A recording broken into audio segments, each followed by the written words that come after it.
बिस्मिल्लाहिर्रहमानिर्रहीम। अस्सलाम वालेकुम नाज़रीन, मैं हूं सैयद अनवारुल हसन और आप देख रहे हैं प्रोग्राम सच के साथ live PTV news Islamabad studio से। नाज़रीन, खबरों के लिहाज से आज का दिन बड़ा गर्मा गर्म रहा।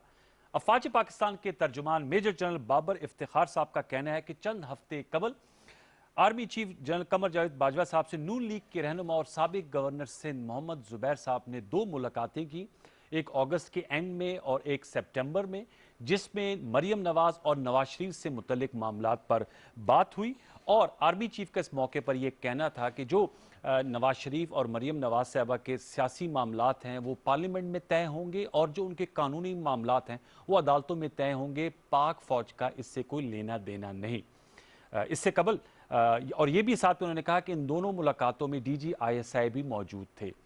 इससे कबल इस्लामाबाद हाई कोर्ट में आज पेशी थी और पेशी के बाद मरियम नवाज साहिबा ने मीडिया से गुफ्तगू की और उन पे उन्होंने बड़े क्लियरली कहा था कि नवाज शरीफ के किसी नुमाइंदे ने आर्मी चीफ से मुलाकात नहीं की।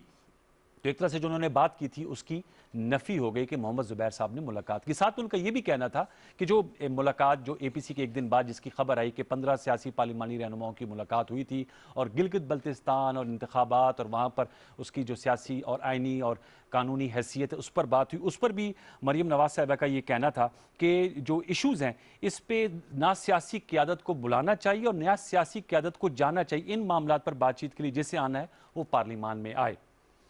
इससे कबल ये मामलात भी और आज शेख रशीद साहब ने एक और भी बात बताई कि जी एक मुलाकात तो जो ये 16 सितंबर को हुई थी जो इसमें GB के मामलात, इसके अलावा भी एहसन इकबाल और ख्वाजा आसिफ साहब की भी मुलाकातें हुई थी।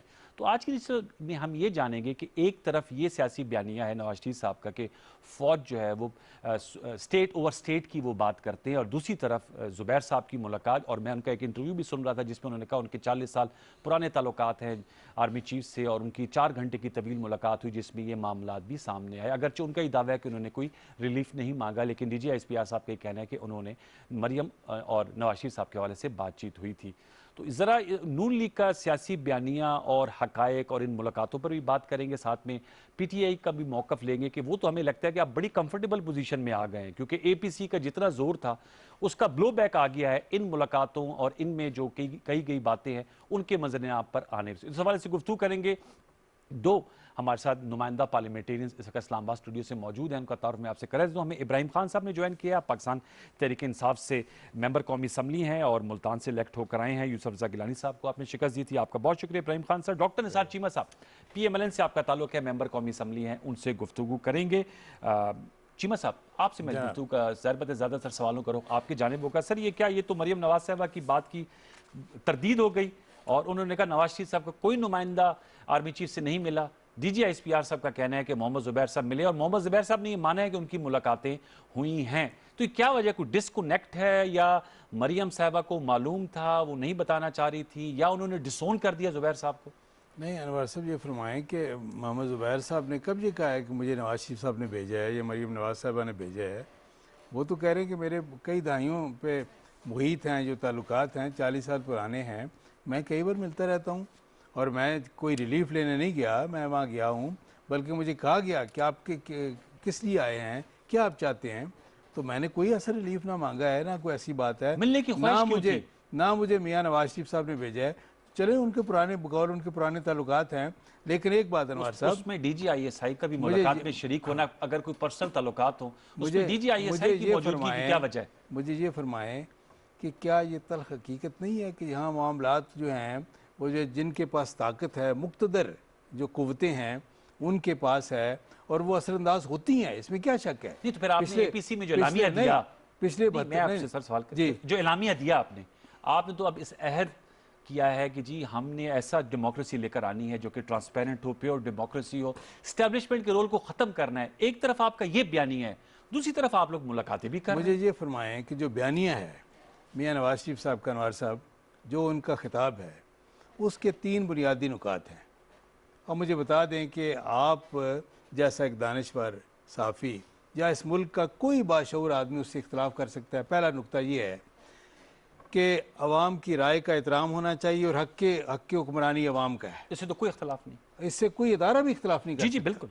दूसरी बात क्या है, उन्होंने कहा है कि इस मुल्क का मफाद इसमें है कि तमाम अफराद, तमाम इदारे अपना वो किरदार अदा करें जिसका तयन आइन ने कर दिया है, आइनी किरदार। यही तो कतक मस्जिद, यही ठीक तो है ना ये बात बात? जो आज डीजी ISPR साहब ने कहा।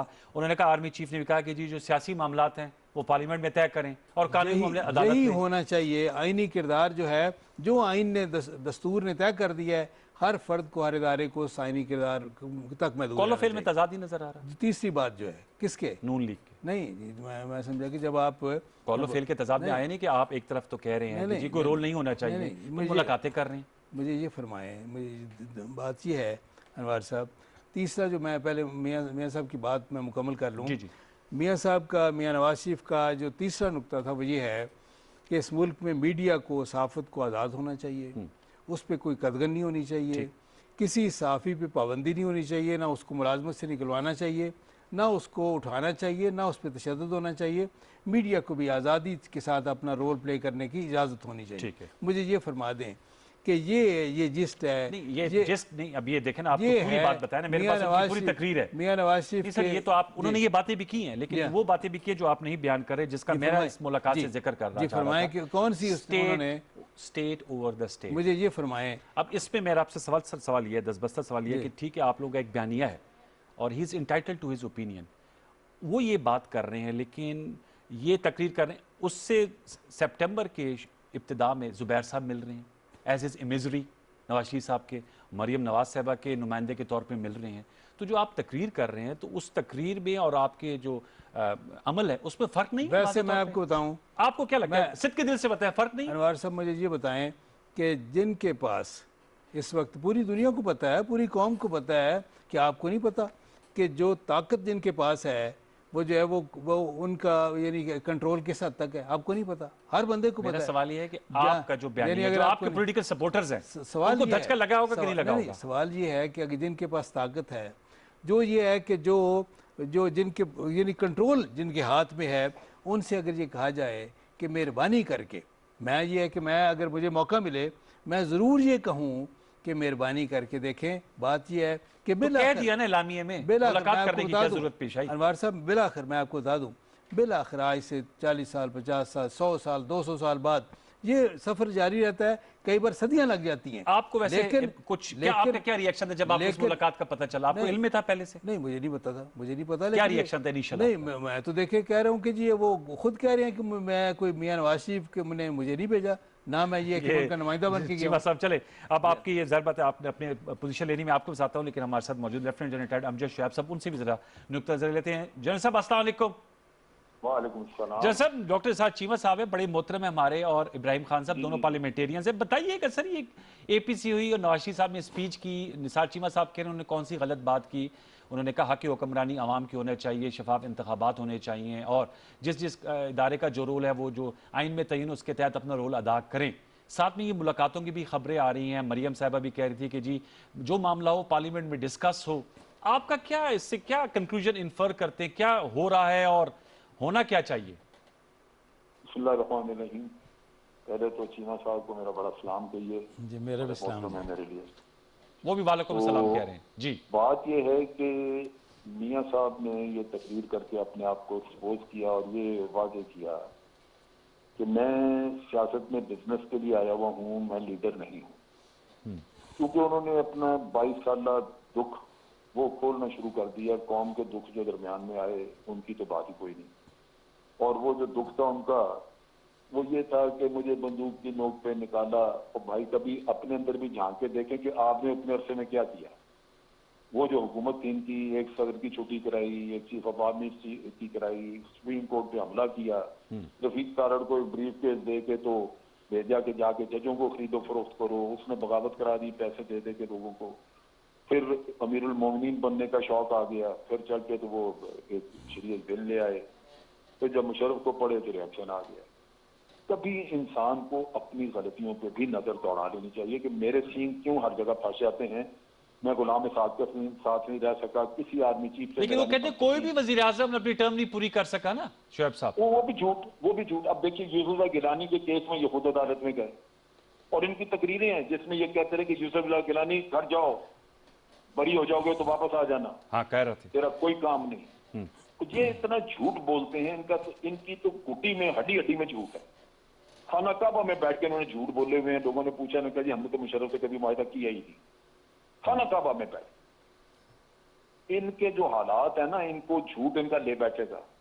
ये मैं तो हैरान होता हूं कि ये कौम के सामने खड़े होकर बात किस तरह करते हैं। सुप्रीम कोर्ट में जिस तरह इन्होंने जाली डॉक्यूमेंट्स वहां पे दिए हैं, एक वो कतरी खत और एक वो कैलिब्री फॉन्ट वाला एफिडेविट, उसके बाद तो मेरा नहीं ख्याल था कि ये कभी सर उठा के देख सकेंगे। अच्छा जज साहब ये बताइएगा, ये जो मुलाकातें हैं जज क्या साहब ये ने वहां आइन पे में कहा इनके वकील को जी जी कि आपको पता है कि इसकी क्या सजा है? उन्होंने कहा जी 7 साल। तो ये हालात थे। वो तो पता नहीं उसने अकामा शकामा पे बात कर दी, वरना तो इनको 5-5 6 साल अंदर करता वो उस पे। तो ये बड़ा, और अकामा भी ये कहते हैं जी अकामा पे नहीं, अकामा सबसे बड़ा इंस्ट्रूमेंट है मनी लॉन्ड्रिंग का, क्योंकि ठीक है। स्विस बैंकों में आप पैसा जब भेजते हैं तो अकामे के जरिए आप एड्रेस आप देते हैं उसका दुबई का। नतीजा ये है कि पाकिस्तान में बैठ के कोई पकड़ ही नहीं सकता कि किसी पाकिस्तानी का पैसा है, क्योंकि वो तो एड्रेस दुबई अच्छा का। अमजद शेख साहब एक और सर सवाल मैं आपसे जिक्र करूंगा क्योंकि आप भी आर्मी में रहे हैं। मैं ये जानना चाहता हूँ ये जो मुलाकातें हैं ये पाकिस्तान स्पेसिफिक है या और जगहों भी पॉलिटिशियंस और अपने नहीं, मुल्क की नहीं, और आर्मी नहीं, मैं आपको चीफ्स, बताऊं, इंटेलिजेंस चीफ से मुलाकातें होती हैं यहाँ ये पॉलिटिशियंस की? मुश्किल है कि ये बाहर निकल के तो ये कुछ और चेहरा दिखाते हैं, पीछे ये मेहनतें करते रहते हैं। अगर वो, मैं तो कहूँगा DGISPR को, चीफ ऑफ आर्मी स्टाफ के घर का जो विजिटर रजिस्टर है वो उसको रख लेना चाहिए टेलीविजन स्क्रीन पे। घर के रजिस्टर पता को लग जाएगा आपको कि कौन कौन जाता है। ये सवारशें करा के दाएं बाएं से लोगों से चलवा के तो ये मीटिंगें करवाते हैं, अच्छा फिर वहां के दुखड़े रोते हैं। असल चीज ये है कि भाई आप अपना काम करो। अब इन्होंने इलेक्शनों पे फौज के ऊपर इल्जाम लगाया।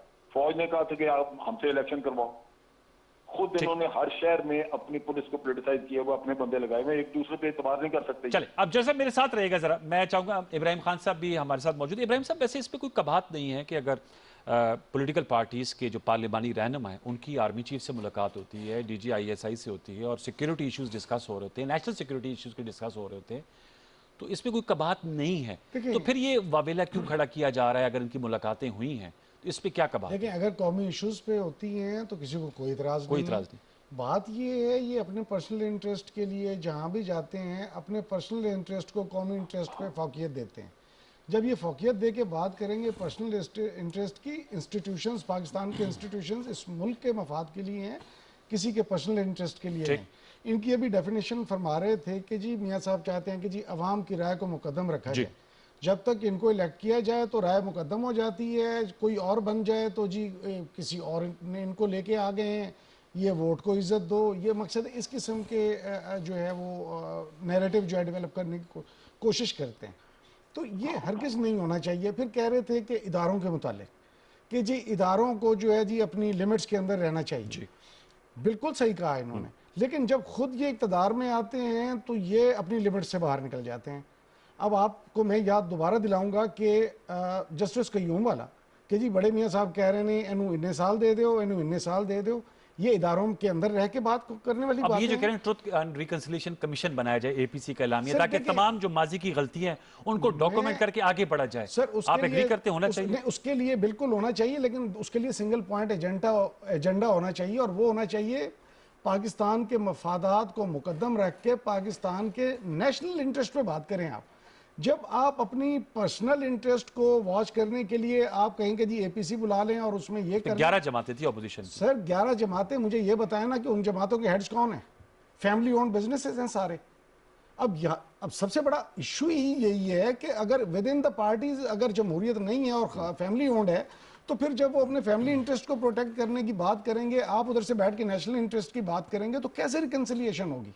जब तक हमारा एजेंडा एक ना हो, और वो होना चाहिए पाकिस्तान के लिए आप बैठ के इकट्ठे बात करें। उसके लिए मकसद है जो भी आप बेहतर तजावीज दें हम उनको वेलकम करेंगे। बिलावल भुट्टो जरदारी साहब बड़े नाराज थे कि शेख रशीद साहब जो हैं वो इस तरह के बयान देते हैं। आइंदा नेशनल सिक्योरिटी भी कोई मीटिंग हुई तो उसमें वो शरीक नहीं होंगे पीपल्स पार्टी, अगर शेख साहब हुए तो। आपकी क्या राय? शेख साहब इस तरह के इंटरव्यूज भी देते हैं और डिस्क्लोजर्स भी करते हैं, इंकशाफात भी करते हैं। देखिए वो तो बिलावल भुट्टो साहब खुद भी ऐसे माशाल्लाह बयानात दे चुके हैं कि लिस्ट एक सीरीज बन गई है, पूरी एक मूवी बनाई जा सकती है कि कल जो बैठ के एक दूसरे को घसीट रहे थे और एक दूसरे को भाई भाई पता नहीं क्या कुछ कह रहे थे, वो सभी इकट्ठे हुए बैठे हैं। उस पर्सपेक्टिव से तो बात करते हैं नेशनल सिक्योरिटी के हवाले से जो मीटिंग्स होती हैं, मैं अर्ज करता हूं ऑफ द रिकॉर्ड होती हैं, अगर वो ही इज इलेक्टेड रिप्रेजेंटेटिव, मैं शेख रशीद को प्रोटेक्ट नहीं कर रहा, ठीक। लेकिन बात यह है कि इज अ इलेक्टेड रिप्रेजेंटेटिव और उसको पूरा हक हासिल है कि अपनी जमात की नुमाइंदगी करे। चीमा साहब, नवाज शरीफ डिक्टेट साहब तो नहीं की किया जो जा सकता। का जो बैगेज है वो हॉन्ट करते हैं, हम जो शोएब साहब भी कह रहे हैं, और वैसे भी एज ए प्राइम मिनिस्टर उनको ये सिंगुलर ऑनर है कि सबसे ज्यादा आर्मी चीफ उन्होंने ही तैनात किए हैं और बनी एक से भी नहीं। अनवर साहब, 2-3 गुजारिशात है मेरी। देखिए, बात यह है कि फ़ौज ने जब भी मुदाखलत की है, बहसीत इदारा वो मुलव्वस नहीं हुआ ना, उसको कसूरवार कहना चाहिए। मैं समझता हूँ बहसीत इदारा, बहसीत इदारा। जनरल मुशर्रफ साहब जब आए हैं, उन्होंने इक़्तिदार पे कब्जा किया, तो कौन सा वो पूरे इदारे से पूछ के आए हैं? या इसमें यह है कि सरहदों पे लड़ने वाले बेचारे सिपाही जो हैं, जो हमारे हीरो हैं, जो हमारी सालमियत का तहफ़्फ़ुज़ कर रहे हैं, आज जो हैं ये दहशतगर्दी के ख़िलाफ़ जो कुर्बानियाँ फ़ौज दे रही है, देखिए वो सारे हमारे हीरो हैं, उनको पूरी कौम सैल्यूट पे करती है। फिर इशू क्या है? देखें, बात यह है, जब भी यह कि इस तरह की मुदाखलत हुई है सियासी मामलात में, चंद अफराद ने की है अपने ज़ाती मफादात के लिए, चंद अफराद ने। जनरल मुशर्रफ से का जिस तरह मैंने मिसाल दी है जी। दूसरी बात जो है, यानी यह है कि मैं कई बार गुजारिश कर चुका हूँ कि ये 2 पार्लियामेंट के अलावा 2 इदारे ऐसे हैं जो हमारे लिए मोहतरम भी हैं, मुकद्दस भी हैं, और वो अदलिया और आर्म फोर्सेस, मुसल्लह अफवाज। लेकिन फ़र्क क्या है इनमें दोनों में कि अदलिया जो है वो मोहतरम और मुकद्दस है, लेकिन फ़ौज हमारी मोहतरम मुकद्दस होने के साथ साथ महबूब भी है। कौम इससे मोहब्बत करती है अनवार साहब, पूरी कौम अपनी मुसल्लह अफवाज से मोहब्बत करती है। ठीक। लेकिन और इस मोहब्बत का तकाजा ये है कि इस इदारे को किसी सियासी जमात के साथ ब्रैकेट ना किया जाए, इसकी गैर जानबदारी को कोई मुतनाज़ ना बनाए। जो मुतनाज़ बनाएगा, खा वो यूनिफॉर्म में हो या खा सिविलियन हो, वो जो है वो इस फौज का खैर खा नहीं है। इसका न्यूट्रलिटी जो है, न्यूट्रल इमेज जो है बरकरार रखना, वो जो है बहुत ज़रूरी है, क्योंकि कौमी इदारा है। कौन मुतनाज़ा बनाता है? जो भी सवाल फिर यही है ना? देखें, जब ये Who is making them एक इम्प्रेशन controversial? ये पैदा हो, एक इम्प्रेशन ये पैदा हो, देखें कि ये हमारा कौमी इदारा, महबूब इदारा अपने आप को किसी सियासी जमात के साथ ब्रैकेट करता है, तो फिर ये कि ये मुतनाज़ हो जाएगा। और ये मुतनाज़ होना कभी ना कौम के मफाद में है, ना इस महबूब इदारे के मफाद में है। देखें, दूसरी बात जो है, मैं ये गुजारिश करूँगा, जल साहब ने सही फरमाया कि सियासतदानों से बड़ी गलतियाँ हुई, ये बात सही है। मैं कहता हूँ सबसे गलतियाँ हुई हैं माजी में। पिछले 72 साल तारीख को उठा के देखें, सियासतदानों से गलती हुई, हमसे भी गलती हुई हैं, मेरी पार्टी से भी गलती हुई हैं, हमसे अजाला भी। क्या है इसका? बात अदाला ये है कि सियासतदान भी अपनी गलतियों से सीखे, अदलिया भी अपनी गलतियों से सीखे, मुसल्लह अफवाज के सरबराज हो, उनको भी गलतियों से सीखना चाहिए। देखें, और ये है कि सबको ये तय कर लेना चाहिए कि आइंदा मुल्क और कौम के मफाद में हमने वो किरदार अदा करना है जिसका तयन आइन ने कर दिया है। जी, अब जो शोएब साहब क्या कहेंगे इस हवाले से? सबको अपनी गलतियों को मानना चाहिए और एक नया इमरानी मुआहदा होना चाहिए कोई? नहीं, वो मायदा नहीं। देखिए जी, मैं 2-3 चीजें बताना चाहता हूँ। पहले तो ये चीज वादे है, चीमा साहब बिल्कुल ठीक कहते हैं, सारे लोग अपनी गलतियों की इस्लाह कर सकते हैं, मियां नवाज शरीफ नहीं कर सकता। क्यों? वो शख्स जो अपने दुख से कभी बाहर आया ही नहीं, जिस शख्स के अंदर कीना इतना है कि वो आज दिन तक, वो उसने बाद में हुकूमत भी कर ली वज़ीर आज़म, लेकिन वो नहीं भूला कि जी मुझे वो बंदूक की नोक पे निकाला। भाई कभी अपने भी अंदर झांक के देखें कि गुलाम साहब के साथ आपका फड्डा, हर किसी के साथ सी, कोई बंदा नहीं ऐसा जब मैंने उनको हुकूमत मिली है जिससे इनकी टक्कर रहोगी, तो अपने झांके, उसकी बजाय आप मुझे बंदूक की नोक पे निकाला। ओ भाई साहब, आप अपने आप को ठीक करें, बाकी दुनिया को जाने दें। फिर दूसरी बात यह है, झूठ इन्होंने इतने ज्यादा बोले हैं कि अब इनके किसी बात पे एतमाद नहीं रहा। अपनी जायदादों के बारे में इन्होंने हुदैबिया, वो जज इनको बहुत अच्छा लगता है जिसने इनका mother of all cases, mother of all corruption, Hudaibiya paper mill वाला जिसने केस खत्म कर दिया, उसका तकरीर में जिक्र आ गया। क्यों कि हुकूमत पाकिस्तान का पैसा था, वो रिकवर होना था, जज साहब ने मेहरबानी की, इसके हवाले कर दिया। मियाँ साहब काफी गए तो बस ठीक है। 93 में इनके पास वो अपार्टमेंट थे, इन्होंने हुदैबिया पेपर मिल के लिए कर्जा लिया, वो गिरवी रखे। जैसा अब तो नाहल हो गए ना नवाज शरीफ साहब, अब तो सियासत से नाहल है। मैं चाह रहा हूँ कि अब स्टार्ट क्या होना चाहिए? कौम को तो ना धोखा दें यार, कौम को तो ठीक कहें ना, कोई अपनी गलती, अपना जुर्म माने तो सही। दूसरी बात यह है कि अगर आपने कोई इमरानी माहदा करना करें, लेकिन जिसने लूट के माल बाहर रखा हुआ उसको पैसा वापस दे। उससे तो बिल्कुल वो तो होना चाहिए, वो तो जिन्होंने जो अगर किए करप्शन किए वापस दे तो अब बिल्कुल सुलह सफाई भी हो सकती। लेकिन ये तो नहीं ना कि आप बाहर बैठे। 2 दहाइयां गुजर गई हैं मियां नवाज शरीफ को बाहर से अफवाज पाकिस्तान और फौज के पाकिस्तान के खिलाफ साजिशें करते हुए, 2 दहाइयां। मैं एक एक साजिश इस आदमी की गिनवा सकता हूं। ये इस कदर यानी अपने अंदर कीना इतना ज्यादा है कि मुल्क को दांव पे, मुल्क की सिक्योरिटी दांव पे लाने के लिए, लगाने के लिए तैयार हो जाता अपना बदला चुकाने के लिए। ये चीमा साहब बहुत सख्त बात किया शेख साहब ने कि मुल्क का जो मफाद है उसको दांव पे लगाने के लिए तैयार हो जाते हैं। अनवार साहब, बात ये है कि हमारे लिए, मैं कई बार ये कहता हूँ, मैं बिल्कुल वाज़ेह तौर पर आज फिर आपके चैनल के तवसत से कहना चाहता हूँ कि हमारी जो वफादारियाँ हैं, खा मुस्लिम लीग नून का कोई बंदा हो, PTI का हो, पीपल्स पार्टी का या किसी जमात का, हमारी वफादारियों के, हमारी लॉयल्टीज़ के 3 दर्जे हैं। पहला दर्जा जो है सबसे ऊपर जो है वो अल्लाह और अल्लाह के रसूल के साथ है, पहला।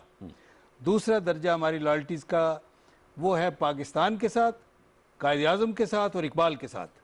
और तीसरा जो दर्जा है वो है अपनी अपनी सियासी जमात और अपने अपने कायदीन के साथ।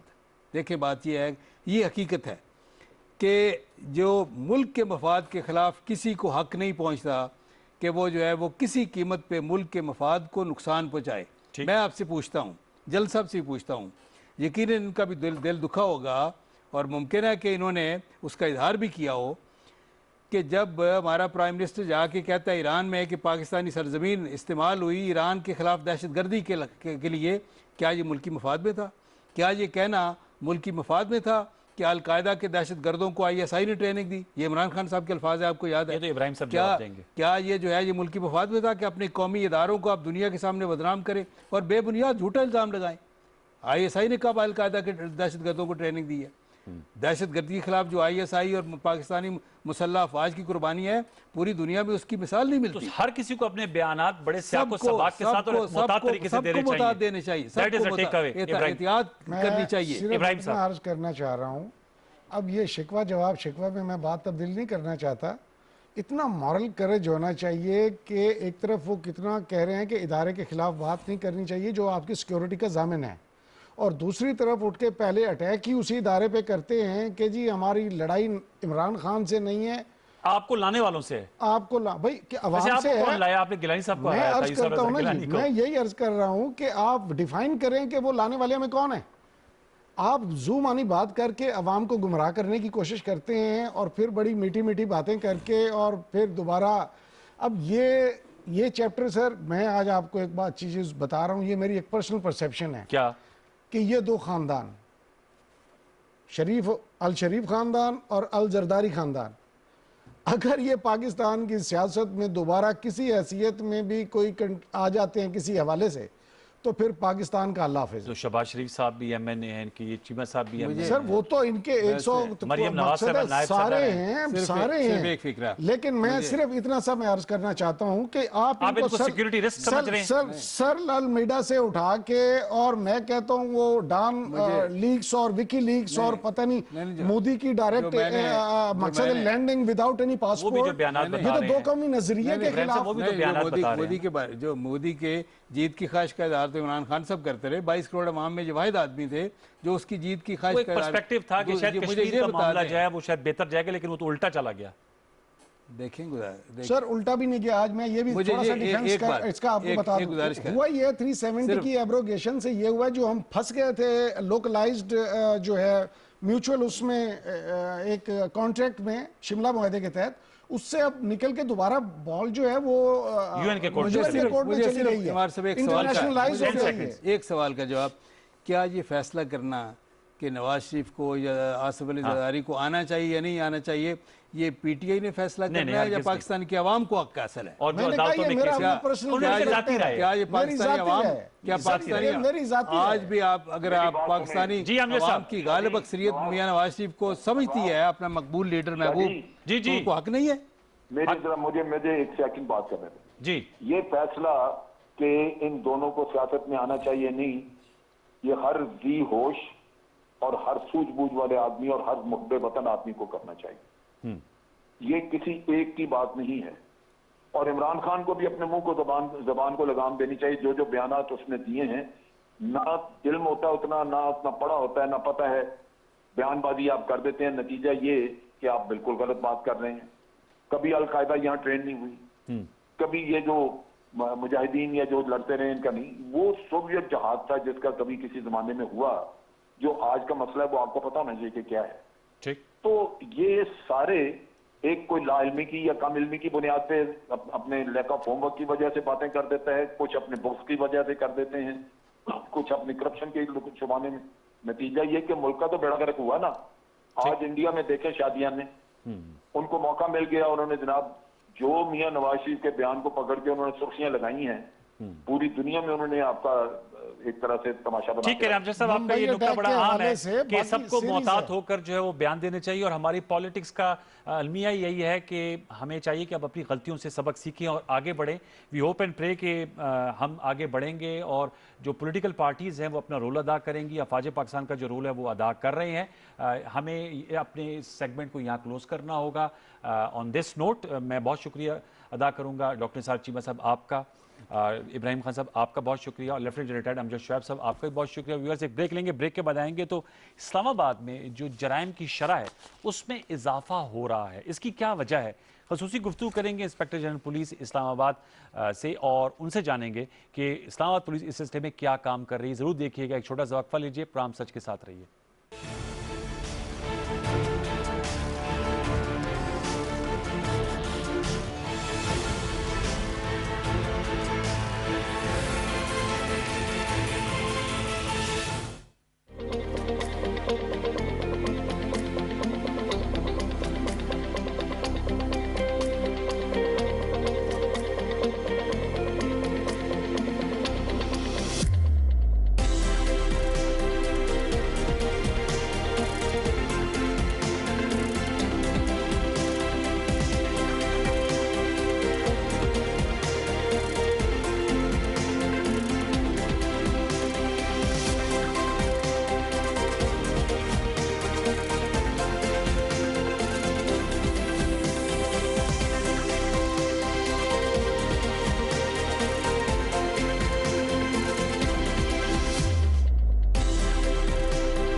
नाज़रीन, वफाकी दारुल हुकूमत इस्लामाबाद का शुमार मुल्क के महफूज तरीन शहरों में होता है, और वैसे भी अगर वर्ल्ड क्राइम इंडेक्स को देखें तो इस्लामाबाद का 17वां नंबर है, और कुल इसमें 380 दुनिया के शहरों की दर्जाबंदी की जाती है। ताहम हालिया दिनों में ये देखने में आया है कि इस्लामाबाद में मुख्तलिफ नौइयत के जराइम की शरह में इजाफा हुआ है, और उसमें पॉश सेक्टर्स भी शामिल हैं, चाहे वो कार स्नैचिंग की बात हो, मोबाइल स्नैचिंग की बात हो, चोरी की वारदातें हों, जबरी गुमशुदगी के मामलात हों। और इस्लामाबाद हाई कोर्ट में भी इस सिलसिले में रवां हफ्ते पीर के रोज़ चीफ जस्टिस अथर मिनल्ला साहब ने इस पर गहरी तशवीश का भी इजहार किया और मुशीर दाखिला साहब से कहा कि 3 हफ्तों में इस तमाम सूरत का अहाता करके रिपोर्ट दी जाए।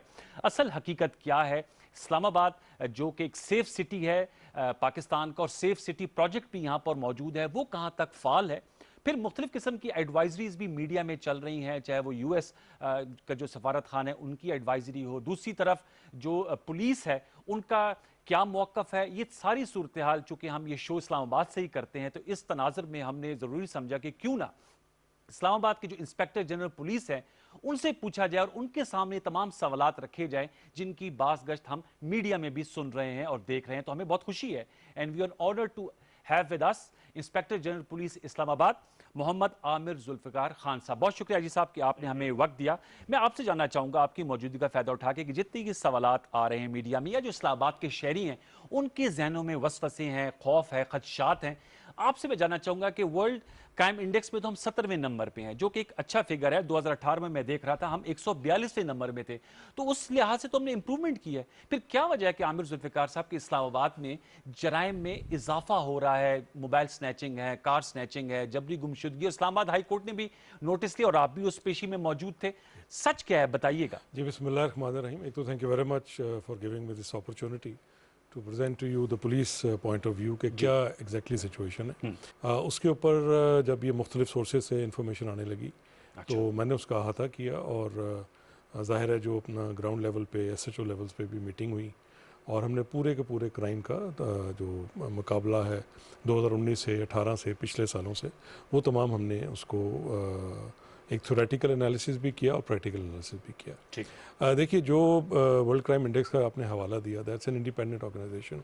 पुलिस का, इस्लामाबाद पुलिस का उस पर कोई असर नहीं है। इसी तरीके से यूएन ने हमें एक दोबारा सेफ सिटी का दर्जा दिया, फैमिली स्टेशन बहाल किया।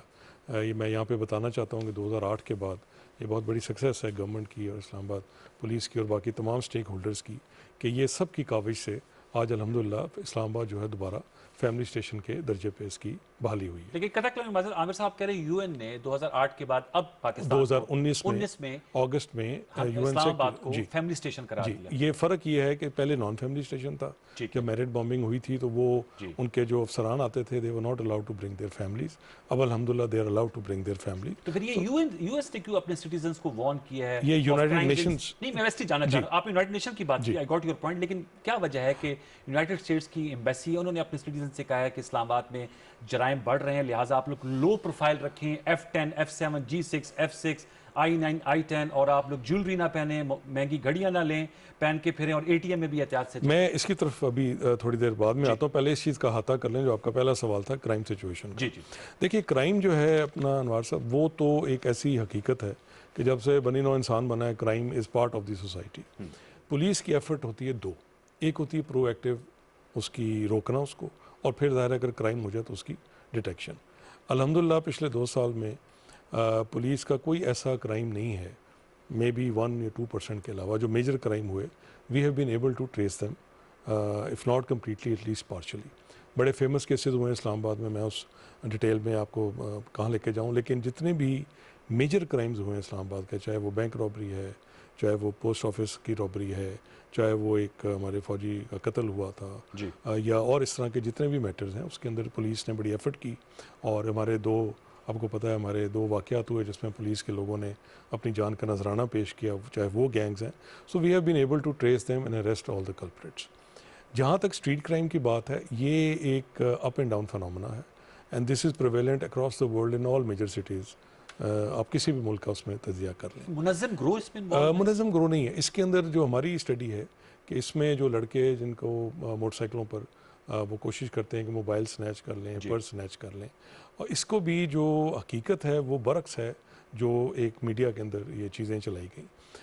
उसके अंदर what we are doing is कि we are going from Monday इंशाल्लाह we are going to launch Muhafiz force in Islamabad. Muhafiz force in Islamabad? नहीं, ये हमारी जो मोटरसाइकिल, क्योंकि ज़्यादातर क्राइम है मोटरसाइकिल पर, ठीक है, तो मोटरसाइकिल को हमारी पेट्रोलिंग गाड़ी नहीं पकड़ सकती। उस चीज़ का अहाता करके हमने हॉटस्पॉट्स जो आइडेंटिफाई किए, उसके अंदर we'll have these bike riders, जिसमें हम तकरीबन 40 बाइक्स के ऊपर 80 लोग जो हमारे हैं दे विल बी देयर। जो हॉटस्पॉट्स हैं उसके ऊपर दे will B patrolling round the clock. जैसे लाहौर में डॉल्फिन है, उसकी तर्ज पे है। जी, डॉल्फिन है, लेकिन ये उससे पहले का एक प्रोजेक्ट था। मैं जब एसएसपी लाहौर था उस वक्त मैंने 2005 में शुरू किया था। उसका बड़ा खातिर खा, डॉल्फिन तो बाद में आया, तो उसके खातिर खा असरात हुए थे। वही चीज़ हम यहाँ पे रेप्लिकेट कर रहे हैं। उसको चल पहले से रहा था लेकिन रीहैश किया है। तो 28 सितंबर से आप जी इंशाल्लाह ताला we are going to launch Muhafiz force, जो बाइकर्स हैं इस्लामाबाद में एक्टिवेट होंगे। इसके अलावा जो हमारे F6 F7 में जितनी भी आपकी ये ख़ास तौर से रात के वक्त रश होता है, अगर आप अभी भी जाएँ तो हमारे एलीट कमांडोज वहाँ पे लगे हुए, they are out on patrolling. और हमने उन लोगों को यहाँ पे बच्चियों को लगाया है, वो पब्लिक फ्रेंडली, लोग उनसे सेल्फियाँ खिंचवा रहे हैं। अभी हिज एक्सीलेंसी जो एम्बेसडर हैं UAE के, उन्होंने भी एक वीडियो ब्लॉग किया था, I am very grateful to him, जिसमें उन्होंने पूरे इस चीज़ का इत्मीनान का इजहार किया कि इस्लामाबाद के अंदर they are safe and sound एंड कोई ऐसा इशू नहीं है। इसके अलावा जो हमारी मुख्तलिफ एम्बेसीज़ हैं उनकी तरफ से भी हमें लेटर्स भी आए हैं अप्रिसिएशन के कि they are satisfied with the law and order situation in Islamabad. अभी आपके इल्म में होगा एक हंगेरियन जो डिप्लोमेटिक एक कपल था वो मिस हुआ, उसके विद इन 1 आवर अल्हम्दुलिल्लाह इस्लामाबाद पुलिस ने ट्रेल पे जा रहे जी ट्रेस किया और उनको रिकवर किया और माशाल्लाह बगैर किसी तकलीफ़ के they return to their embassy. So overall there are success stories also. But जो क्राइम है, देखिए इसके अंदर we are also launching a community watch program जिसको हम स्ट्रीट वॉचर्स का नाम दे रहे हैं, और ये पब्लिक की मदद के साथ ही हम ये कर सकते हैं। कैसे इसको ऑपरेशनलाइज इस तरह कर रहे हैं। मिसाल के तौर पे F7 सेक्टर है, उसका हमने पूरी स्टडी की है, उसमें तकरीबन 69 स्ट्रीट्स बनती हैं। What we are going to do is कि we have divided it into 4 sub sectors. हर सब सेक्टर का इंचार्ज एक ASI या सब इंस्पेक्टर होगा। He will be assisted by 4 head constables या ASIs, or they'll be assisted by street watchers, which will be young boys or girls if they want to volunteer, to activate the street watch कि अगर कहीं पे उनको ये शक पड़ता है कि कोई मुश्तबे शख्स है। मुश्तबे शख्स है, मुश्तबे गाड़ी की मूवमेंट है और कोई इस तरह का, तो they will be on our WhatsApp groups Okay. और वो इमीडिएटली लॉन्च करेंगे अपनी इंफॉर्मेशन को with the concerned SP of the zone. ये हम सिटी में भी कर रहे हैं जिसमें F6, F7, F8 और ये J6, G7 का भी है। तही इलाके इसी तरह से हम SP सदर के साथ कर रहे हैं, F10, F11, E11, D12 और इसी तरह हम I9, I8 और I10 के अंदर कर रहे हैं। जो दही इलाके हैं Yes. उस तरफ हमारे ठिकरी पैरों का हमारी कोशिश है कि जो CRPC हमें इजाज़त देता है, पुलिस रूल इजाज़त देता है, बट दैट्स सम और दी अदर हम उसको पूरी तरह से इम्प्लीमेंट नहीं कर सके क्योंकि लोग रात के वक्त they have to perform the security duty. Okay. वो भी हमारी कंटिन्यूस प्रोसेस है, वो चल रहा है। और ये जो आपने कहा कतर की मदद की जो स्ट्रीट वॉचर्स की व्हाट्सएप ग्रुप बनेगा उस पे ये आपको इनका बताएंगे? एक स्ट्रीट वॉचर्स का एक व्हाट्सएप ग्रुप बनेगा Okay. Which will be headed by the SP। हम उनको बाकायदा वॉल्टियर बेसिस पे, मिसाल के तौर पे एक स्ट्रीट है उसके ऊपर 20 घर हैं, 20 घरों में 8 लोगों के पास गार्ड्स हैं, तो if we have that data of the guards we can use them for assisting the police ठीक है। As the watcher. मैं उनको ये नहीं कह रहा कि वो क्राइम को अगर कोई रोके, ज़ाहिर है उनके जो जिम्मेदारी है वो तो अपनी जाहिर है। बात है अपने ये इसको हम मैं समझता हूँ कि ये जब इंशाल्लाह इम्प्लीमेंट हो जाएगा, ये भी हम नेक्स्ट मंडे से भी काफ़ी हैवी हमारा काम चल रहा है। ओके। इसके अलावा हम ऐप्स भी लॉन्च कर रहे हैं for immediate response by the police for the public. अच्छा, यो आपने चूंकि एम्बेसीज की बात की, हमने उनके आपके वो भी दिखाया जो तारीफी असनाद हैं US एम्बेसी के हवाले से, इस पे आपने यूएस नोटिस एम्बेसी लिया? का इन्होंने जी जो बड़ा सख्त बिल्कुल किस्म का हमने जो जी अपना- बिल्कुल नोटिस लिया। DIG साहब ने इनको बुलाया था, उनके RSO को, और उनसे मीटिंग की और उनसे एक ही सवाल पूछा कि आपके पास क्या है सोर्स ऑफ इंफॉर्मेशन। देखिए ना, अगर एक US एम्बेसी बात कर रहे हैं तो कोई उनके सिटीज़न के साथ ऐसा वाक़या हुआ है, और अगर 1 या 2 या 4 वाक़यात हुए हैं तो वो इस तरह की जो एक उनकी एडवाइजरी है। तंबी है वो बनती नहीं। So they are going to get back to us, Okay. और वो once they get back to us with the data then we are going to further tailor our जो रिक्वायरमेंट है। Okay. हमारा जो डिप्लोमेटिक पूरा इंटोराज है, जितना हमारा डिप्लोमेटिक इनक्लेव है, उसकी बड़ी सख्त सिक्योरिटी है। वहाँ पे आप अगर कभी जाएं शाम को, फॉरनर्स और माशाल्लाह हमारे गेस्ट हैं, हमारे लिए बड़े काबिल इज़्ज़त हैं, काबिल एहतराम हैं, वो सारे वॉक भी कर रहे होते हैं अपना, वहाँ पे जो रेस्टोरेंट से उधर ही बैठे होते हैं।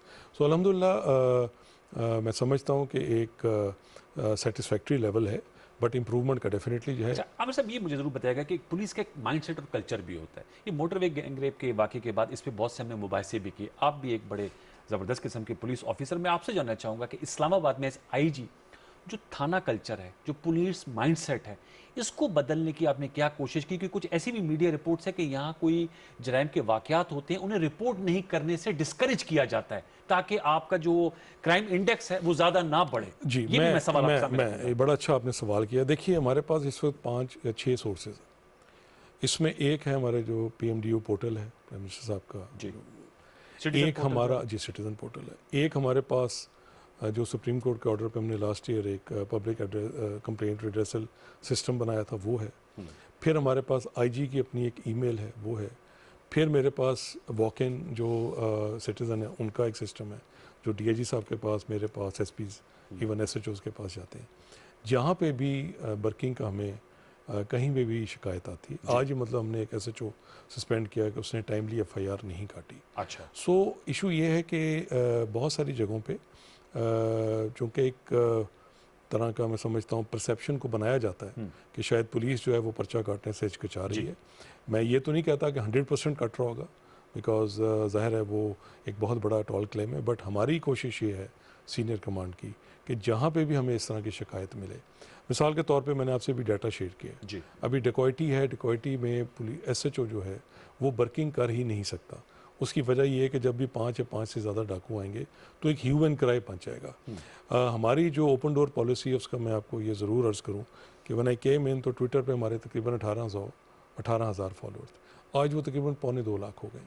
फेसबुक पे भी हमारे को 25 से 30 हज़ार थे, आज वो 3.5 लाख, यानी इतना हमने ओपन कर दिया है कि anybody can come and complaint on the Twitter. और आपको ये मिल रही है तमाम ऑब्वियसली ये ज़ाहिर है मेरा पूरा एक सेक्शन है जो इसको मॉनिटर कर रहा है। सो वर्किंग का एक जो इशू है मैं समझता हूँ उसको हमने मिनिमाइज़ किया है। जहाँ तक थाना कल्चर की बात है, देखिए कोशिश तो हमारी पूरी है कि लोगों को हम कम्युनिटी वॉच के ज़रिए और हमारे जो डिफरेंट एक तरह सिटीज़न पुलिस कमेटी बनी हुई है उसके ज़रिए, DRCs के ज़रिए, इस्लामाबाद में जो हमारे डिस्प्यूट रेजोल्यूशन कमेटी है वो तेज़ है, उन्होंने काफ़ी सारे जो हमारे जो नॉन कोर पुलिस फंक्शंस हैं उनको संभाला हुआ है। वो कोशिश करते हैं कि लोगों की आपस में जो है कॉम्प्रोमाइज़ हो जाए। हमारा चेंबर बड़ा एक्टिव है, उनके साथ भी हमारा ये सिलसिला चल रहा है। अच्छा, इसमें एक और इशू भी है, क्योंकि हम इस्लामाबाद पिंडी को जुड़ना शहर कहते हैं, मोतिसिल है। अब बाज़ ऐसे वाक़यात होते हैं, जैसे अभी एक कायद-ए-आज़म इंटरनेशनल हॉस्पिटल का वाक़या हुआ। ज़ाहिर है वो कायद-ए-आज़म इंटरनेशनल हॉस्पिटल इस्लामाबाद के हदूद में आता है, लेकिन वहाँ से जो उनका मैनेजर आ रहे थे, उनके पास कैश था और उनको गन पॉइंट पर उनसे ये कैश भी ले लिया गया। तो मैं आपसे जानना चाहूँगा, I8 सेक्टर में मुझे भी वहाँ रहने का इत्तेफाक हुआ है, पिंडी बिल्कुल साथ ही है, I9, I10 या गोलड़ा की तरफ जो है, इन एरियाज को आप ज्यादा बीफ अप आपको करना चाहिए, क्योंकि वारदाती अगर इस्लामाबाद में वारदात करके बड़े जल्दी से पिंडी की तरफ निकल जाते हैं। मैं ब्लेम पिंडी पे नहीं डाल रहा, लेकिन एक इशू है जी। मेन से निकलने में उनको शायद वक्त लगेगा। आपके नाका 1 होगा, 2 होगा, इसको कैसे आप ये आपकी बात जो बेहतर अंदाज में ऑब्जर्वेशन है ये बिल्कुल ठीक है। इसके अंदर देखिए जो हमारा अवेलेबल रिसोर्स है उसके अंदर पुलिस की पूरी कोशिश है कि ये जो भी हॉट स्पॉट्स हैं, क्योंकि देखिए ना we have to identify the crime. अब मिसाल के तौर पे अगर F6 में पिछले 1 महीने से कोई वारदात नहीं हुई, अब सारी रिसोर्स इधर डाल दें तो उसका मतलब है कि बाकी जो आपके इलाके हैं वो गैर महफूज हो। So what we are doing is we are carrying out this hot spot analysis every week and then we are shifting our resource, we are shifting our resource. और मैं समझता हूँ कि ये जो मोटरसाइकिल स्क्वाड हमारा मंडे से होगा और साथ जो स्ट्रीट वॉचर्स का प्रोग्राम है, आप देखिएगा इंशाल्लाह ताला कि लोगों को एक तो जो सीनियर ऑफिसर्स हैं उनके साथ राब्ते में बड़ी आसानी हो जाएगी कि दे इमीडिएटली, चूँकि उस व्हाट्सएप को ज़ाहिर DIG भी मॉनिटर कर रहे होंगे। और प्लस ये जो क्राइम का एक है सिलसिला, वो अगर पब्लिक हमें खुद ब खुद ही ये इतला दे देगी तो हमारे लिए रिएक्शन टाइम हमारा ज़्यादा तेज़ होगा। अभी तो है ना वारदात हो गई और फिर पुलिस को पता लगा, उसमें ये है कि अगर शक भी पड़े तो वी आर गोइंग टू इंशाल्लाह। अच्छा, ये बताइए कि सेफ सिटी प्रोजेक्ट भी इस्लामाबाद में लॉन्च हुआ था, इस वक्त किसने 2500 कैमरे लगाए गए थे कि पूरे शहर की निगरानी की जाए। एक रिपोर्ट आई और मैं ख्याल में सेनेट में पेश हुई थी कि शायद 1500 कैमरे गैर फाल हैं। तो आप मुझे बताएं कि सेफ सिटी प्रोजेक्ट इस वक्त किसने है? जी, मैं जब आया था उस वक्त ये तकरीबन 1900 कैमरा, 2500 कैमरा नहीं, 1900 कैमराज हैं, उसमें तकरीबन 750 कैमरे काम कर रहे थे। 1900 में 750 काम कर 2018 में। Then I posted DIG Sarfraz Falki साहब को मैंने DG सेफ सिटी लगाया और उन्होंने बड़ी मेहनत की और आज मेरा ख्याल है 1800 से ज़्यादा कैमराज काम कर रहे हैं। 1900 में से 1800 काम कर रहे हैं। आज पूरे इस्लामाबाद को कैप्चर किया गया नहीं, ये देखिए सर्वे हुआ था 2008 में, 8-9 की बात है, और जो टेक्नोलॉजी लगी वो भी 2009-10 में लगी। सो अभी टेक्नोलॉजी तो आपको पता लीप्स एंड बाउंड्स में तरक्की करती है। इस वक्त जो हमारी टेक्नोलॉजी है वो थोड़ी आउटडेटेड है। हमने रिक्वेस्ट की हुई है गवर्नमेंट को कि हमें इसको अपडेट कराया जाए और दोबारा एक सर्वे किया जाए, क्योंकि 1800 कैमरे कम हैं इस्लामाबाद के लिए, कम है क्योंकि इस वक्त तो आप सिर्फ मेन शाहराहें कवर कर रहे हैं और जो आपके मेन इंटरसेक्शन है वो कवर हो रहे हैं। So once we have the funds we are going to have a new survey and I want every nook and तकरीबन हमारे एस्टिमेट के मुताबिक 5-5.5 हज़ार कैमरे होने चाहिए इस्लामाबाद में। लेकिन इस वक्त ज़ाहिर है 1900 से काम कर रहे हैं। सो वो एक ऑनगोइंग प्रोसेस है, लेकिन जो कैमराज हैं उनके मुताबिक हम अल्हम्दुलिल्लाह तकरीबन 90-95% कैमराज की। तो आप जो करिए 5 से 5.5 हज़ार, तो इसके लिए वसाइल जो है वो जी वसाइल ज़ाहिर है गवर्नमेंट हमें देगी। गवर्नमेंट ने पहले भी हमें बड़ा सपोर्ट किया। पिछले साल हमें 1100 बंदों की जो भर्ती की इजाज़त दी गई और हमने वो भर्ती की। अनफॉर्चुनेटली कोविड की वजह से वो ट्रेनिंग अभी पूरी नहीं हुई and they have to go back. 1100 बंदा हम और भर्ती कर रहे हैं, उसकी भी इजाज़त इस गवर्नमेंट ने हमें दी है। और इस्लामाबाद में ये ज़रूर मैं हाईलाइट करना चाहता हूँ कि देखिए जो सैंक्शन है पुलिस की वो 2004 की है। सो 2004 का इस्लामाबाद और 2020 के इस्लामाबाद में बड़ा फ़र्क है। लेकिन जो हमारी कमियां हैं वो गवर्नमेंट अपने वसाइल के अंदर भरपूर हमें पूरा प्रोवाइड कर रही है। And once these 1100 boys and girls come join in December and then the new batch comes in, तो मैं समझता हूँ कि हमारी खातिर खा जो मैन पावर की कमी है वो पूरी होगी और हम जो फ्यूचर की रिक्वायरमेंट है वो भी गवर्नमेंट। एक और एक सवाल बड़ा अहम है आज के मौजूदा हालात में। जबरी गुमशुदगी 2 वाक़यात इस्लामाबाद में हुए, एक जर्नलिस्ट मतिउल्लाह जान का और एक साजिद गोंदल का। एज एन IG पुलिस आप क्या, क्योंकि जो मतिउल्लाह जान का उसमें तो यूनिफॉर्म भी शायद पहना हुआ था जो CCTV फुटेज थी, तो इसके तदारक के लिए क्या होना चाहिए? देखिए मैं इसमें ये सिर्फ अर्ज करूँगा कि it's an ongoing investigation, so I don't want to share any details. लेकिन जो उन्होंने 164 के बयान दिए उसकी रोशनी में जो भी हमें लीड्स मिली we are working on it. So इंशाल्लाह ताला मुझे उम्मीद है कि हम लोगों को पकड़ेंगे भी और तदारुक भी हम पूरी तुमदही से कर रहे हैं और इंशाल्लाह ऐसे वाक़यात नहीं होंगे। एक और मैं आपसे ज़रूर समझूंगा, क्योंकि आप इंस्पेक्टर जनरल पुलिस हैं इस्लामाबाद के शहरियों को कुछ लोगों ने भी कहा कि हमें जब इस तरह की वारदात हो जाती है या डकैती होती है तो उससे जहनी भी बहुत ज़्यादा प्रेशर आ जाए, जहनी नफसियाती दबाव भी होता है। तो लोगों को सिक्योरिटी, महफूज माहौल फराम करना ज़ाहिर है रियासत की ड्यूटी, और रियासत का जो स्ट्रॉन्ग आर्म है वो पुलिस है। तो कैसे शहरियों को तहफ़्फ़ुज़ का यकीन दिलाएंगे कि इस्लामाबाद में वो आज़ादाना घूम भी सकते हैं और वो महफूज भी अपने आप को समझ सकते मेरा ख्याल है कि अगर आप अभी चलें मेरे साथ F6 में चलें, कोसार मार्केट में हैं? ये तो चलें, एलीट सेक्टर है ना। नहीं मैं अर्ज़ कर रहा हूँ, आप I8 में मेरे साथ चलें, I9 में चलें, F10 में चलें, F11 में चलें, मार्केट्स माशाल्लाह चल रही हैं, नहीं, वो लोग तो चल रही है। अपना यंग बच्चे बच्चियाँ जो हैं they are out on cafes, एक बड़ा अच्छा रिलैक्स माहौल है। अब एक या दो वाक़यात की बेसिस पे ये कह देना कि पूरा शहर ही गैर महफूज हो गया, मैं समझता हूँ ये गैर मुनासिब ठीक। है। पुलिस जो है अपने फ़राइज़ में पूरी तुंदही से लगी हुई है। ज़ाहिर है क्रिटिसिज्म होता है और होना भी चाहिए। पुलिस का एक हाउ डू ऐसा, you take that criticism? I take it very positive because अच्छा। that becomes basically guideline for demotivate me. होते हैं, मोटिवेट होते हैं इससे? मोटिवेट ज़्यादा होते हैं, लेकिन कई दफ़ा जब मैं समझता हूँ कि जो हमें शाबाश मिलनी चाहिए थी वो नहीं मिली। वैसे कहते हैं थैंकलेस जॉब है पुलिस। नहीं, सहाफ़त की थैंकलेस तरह। देखिए नहीं है। अगर हम अच्छा काम करें और लोगों की खिदमत करें तो मेरा ख्याल है जो हमारे क़यामत में मेरा ख्याल है कि we'll be better off, because किसी भी गरीब की मदद करना, किसी आँख कोई रो रही हो उसको मुदावा करना, मुजरमों को पकड़ना, मतलब इतने सारे हमने लोग पकड़े। और मैं आपको अर्ज़ करूँ कि जब हम उन लोगों को ये माल उनका वापस करते हैं या मुजरम तक हम उसको पकड़ लेते हैं, वो जो थैंकफुलनेस होती है उनकी, Yes. जो वो शुक्रिया अदा करते हैं, हालांकि इसमें कोई शुक्रिया की बात नहीं, इट्स आवर जॉब। देखिए ना, मैं ये हमेशा से पुलिस को कहता आया हूँ, पहले सलाम फिर कलाम की जो हमने पॉलिसी बनाई है कि पहले आपको सलाम करें फिर वो कलाम करें। ये इसलिए है कि एक्चुअली पुलिस का जो बॉस है वो पब्लिक है। Yes. We are public servants. हमारी तनख्वाह हो गई, हमारी फैसिलिटीज़ हो गई, ये तमाम आपके टैक्सों से आती है। So this I have been able to, I hope very successfully inculcate in police mind कि जो भी बंदा आपके पास आ रहा है काइंडली उसको बॉस समझें और अपने आप को उसकी पोजीशन में रखें। देखिए ना, मेरे घर डकैती हो जाए, मेरे किसी बच्चे के साथ खुदा न खास्ता कोई ऊपर नीचे बात हो जाए, हाउ विल आई फील? तो अगर उसमें पुलिस नॉन रिस्पॉन्सिव होगी या कोल्ड होगी या वो उस चीज़ की मदद, देखें एक है डिटेक्शन, एक है कि अगर आप मेरे पास किसी मुश्किल में आते हैं और मैं आपको गले लगा लेता हूँ और आपसे कहता हूँ भाई हम आपके लिए we are going to help you out, तो आपका 50% तो गम उधर ही दूर हो जाता है।